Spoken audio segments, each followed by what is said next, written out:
Bhagat, Hello, Manoj. How are you? I am fine, Bhagat. ಏನು ನಿನ್ನನ್ನು ನೋಡಿ ಎಷ್ಟೋ ದಿನಗಳಾಯ್ತು, ಗುರುತೇ ಸಿಗದಂತಾಗಿದೆಯಲ್ಲ. ನನಗೇನೆ ಕಡಿಮೆ ಆಗಿದೆ ಮನೋಜ್. ಹಸುವಿಗೆ ತಕ್ಕಂತೆ ಊಟ, ಹಾಸಿಗೆ ತಕ್ಕಂತೆ ಪ್ರೇಮ ಕೂಟ, ದೇಹ ಬೇಡಿದ್ದು ಈ ರಸಿಕನ ಕಣ್ಣಿಗೆ ಕಂಡಿತು. ಬರದಿದ್ದರೂ ಬಲವಂತವಾಗಿ ಈ ರೇಷಿಯನ್ನು ಈಗಿಸಿಕೊಳ್ಳುವ ಈ ಭಗತ್ತನಿಗೆ ಮತ್ತೇನು ಬೇಕು? ಭಗತ್, ನಿನ್ನಂತ ಗೆಳೆಯ ಸಿಗೋದು ಕೋಟಿಗೊಬ್ಬ. ಯಾರಿಗೂ ಎದರದೆ ಎದೆಗಾರಿಕೆಯಿಂದ ಮೆರೆಯುತ್ತಿರೋ ನಿನ್ನನ್ನು ನೋಡಿದ್ರೆ ನನಗೆ ತುಂಬಾ ಹೆಮ್ಮೆ ಅನಿಸುತ್ತಿದೆ ಭಗತ್. ಹೌದು ಮನೋಜ್, ಹಾಗೆ ಬದುಕಿದರೆ ಮಾತ್ರ ಸಾಧ್ಯ ಈ ಸಮಾಜದಲ್ಲಿ ಬದುಕಲು.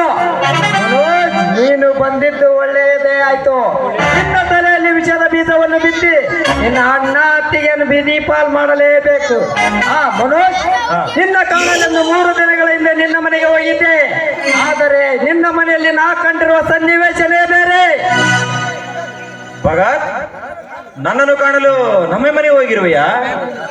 ಹೇಳು ಭಗತ, ಯಾವ ಸನ್ನಿವೇಶವನ್ನು ಕಂಡಿರುವೆ ನೀನು ನನ್ನ ಮನೆ?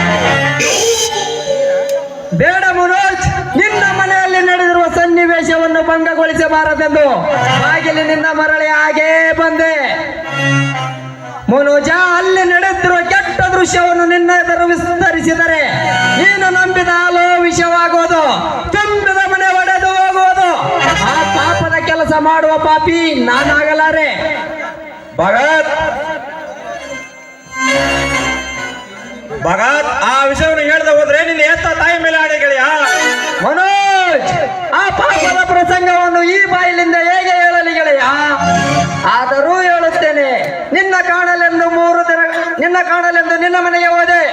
ಆದರೆ ನಿನ್ನ ಅಣ್ಣ ದೇವತೆ ಅಂತಿರುವ ನಿನ್ನ ಹೆಂಡತಿಯನ್ನು ಬಲತ್ಕರಿಸುತ್ತಿದ್ದ.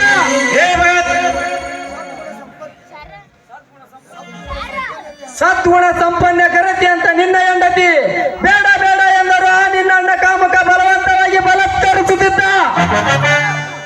ಭಗತ್, ಚಿಕ್ಕಂದಿನಿಂದಲೇ ತನ್ನ ಕೈ ತುತ್ತನ್ನೇ ಮಾಡಿ ತಿನ್ನಿಸಿ ಎಂದು ತನ್ನ ತಮ್ಮನ ಹೆಂಡತಿಯ ಮೇಲೆ ಕಣ್ಣು ಹಾಕಿದನೇ ನನ್ನ ಕಾಮಕ. ಹೌದು ಮನೋಜ್, ಹೌದು.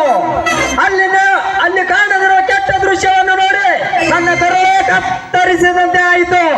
ಮನೋಜ್, ಅಂತ ಪಾಪಿಗಳನ್ನು ಮನೆಯಲ್ಲಿಟ್ಟುಕೊಂಡರೆ ಮನೆಗೆ ಬರ. ಅಂತ ಕಾಮಕರನ್ನು ಮನೆಯಲ್ಲಿಟ್ಟುಕೊಳ್ಳುವುದಕ್ಕಿಂತ ಮನೆಯಿಂದ ಹೊರ ತಳ್ಳುವುದೆಷ್ಟೋ ಸರಿ. ಮನೋಜ್, ನನ್ನದೊಂದು ಕೆಲಸವಿದೆ, ಮತ್ತೆ ಭೇಟಿ ಆಗುತ್ತೇನೆ. Good bye. ಆಯ್ತು ಭಗತ್.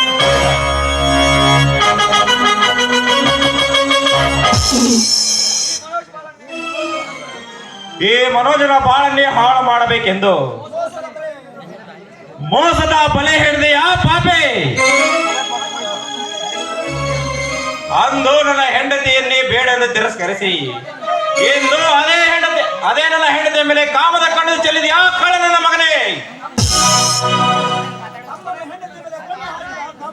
ತಮ್ಮನ ಹೆಂಡತಿಯ ಮೇಲೆ ಕಣ್ಣನ್ನು ಹಾಕಿದ ಆ ನನ್ನ ಕಾಮಕನನ್ನು ಮೊದಲು ಮನೆಯಿಂದ ದೂರ ಹಾಕಲೇಬೇಕು.